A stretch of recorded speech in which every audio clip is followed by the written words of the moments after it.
આજે છોટાઉદેપુર દેવગઢ બારિયા રોડ પર મીઠીબગોર ગામ પાસે એસટી બસ પલટી ગઈ હતી। અકસ્માતમાં 25 જેટલા મુસાફરોને નાની મોટી ઈજાઓ પહોંચી હતી। ઈજાગ્રસ્તોને તાત્કાલિક સારવાર અર્થે ઝોઝ રેફરલ હોસ્પિટલ ખાતે ખસેડવામાં આવ્યા હતા। સદનસીબે જાનહાનિ ટળી હતી। આ ઘટનામાં પોલીસે ફરિયાદ નોંધીને આગળની કાર્યવાહી હાથ ધરી છે।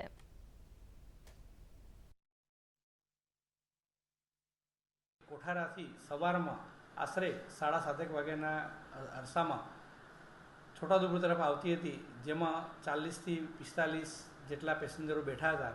એ સિંગલાજા ગામ નજીક વળાંકમાં અચાનક પૂર ઝડપે વાહન ચલાવતા પલટી ખાઈ ગયેલ છે અને તેને તાત્કાલિક જે લોકો ઈજા પામેલા તેઓએ 112 જનરક્ષકને ફોન કરતા તાત્કાલિક 108 એમ્બ્યુલન્સ પહોંચી જતા જોધ સરકારી દવાખાને લાવેલા।